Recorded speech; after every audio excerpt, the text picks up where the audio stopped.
दुर्बृत्तों आखिरे कौनसी चोरी छोट किंबा बड़ नुहे केवल चोरी करा जिनसटी मूल्यवान होगा आवश्यक जहां कि एक अद्भुत प्रमाण देखा मिली ढेंकानाल जिला गड़ नृसिंह प्रसाद पंचायत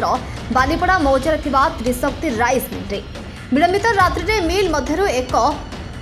33,000 किलो भोल्ट उच्च क्षमता संपन्न विशिष्ट ट्रांसफॉर्मर यंत्रांश चोरी कर दुर्बृत्त प्राय समय पावर कट होता भावे गत राति लाइन कटि जाते मिल कर्मचारी बाहर को आसुले किंतु सकाळ हेबा परे घटनार सत्यता आसीथिला सामना को कौशल क्रमे प्रथमे मुख्य विद्युत सरबराह जोग करुथिबा तार को काटिदे ट्रांसफॉर्मर भितरे थिबा तंबा तार एवं अन्य मूल्यवान जिनिस को खोली देथिले दुर्बृत्त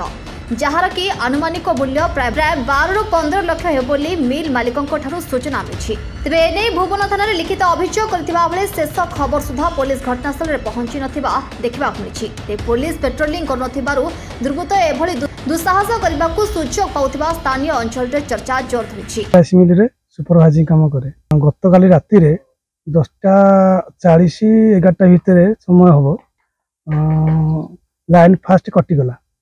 आम भाव लाइन कटि जाए डेली कटि एमती आम आ कि जानु सका आसी देखला आमर ट्रांसफॉर्मर किसी कॉइल कॉइल कटा ऑयल लिकेज कर देखिलु तले बोहार देखिलु तापर देखिलु पछपट जा पाचे सेपट देखिलु जे सब तार पार्ट्स किछि पड़ी एमती अध किलोमीटर गलु मेन रोड भी तेल पड़ता आमर बाबू को आसी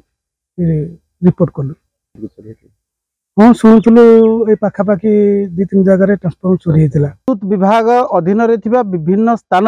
निरवच्छिन्न भाव में ट्रांसफॉर्मर चोरी होची बड़ बड़ ट्रांसफॉर्मर न नहीं पारे ताकू नट खोली से तंबा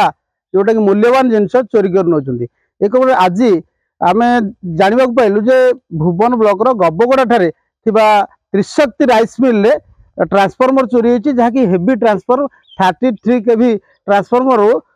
दुर्बृत्त मैंने गतकाल राति प्राय 11टा मध्य चोरी कर लाइन कटिया पर स्वाभाविक एठारे लाइन जाए भारी तेणु जो श्रमिक माने जो सुपरवाइजर अच्छा से जानवा पाई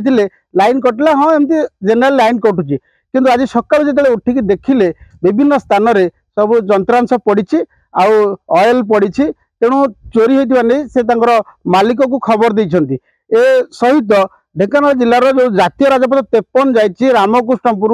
ओडिशा विभिन्न स्थान में निरवच्छिन्न भाव में ट्रांसफर चोरी हो चली जहाँकि पुलिस चोर मानकर एक चैलेंज हो पड़ी देखा जाऊ विगत दिन में गाँव रु छोट छोट ट्रांसफॉर्मर चोरी होता आज एक राइस मिल जहाँकि धान कल आम अंचल एक बड़ धान कल चोरी होती आज धान कलर यंत्रांश चोरी होगा फल धान मिलिंग बंद हो बर्तमान धान पेशार समय धान किणा जाऊँ पेशा जाऊँगी तेणु ए समय जदि एभली माने क्षति हुए तेबे काहाकू दायी करबा ए अंचल पुलिस रो जो रही पेट्रोलिंग कड़ाकड़ी करा जिबा पई जनसाधारण दाबी करुछन। भुवनर पूर्ण साहू रिपोर्ट दुर्नीति लाइव।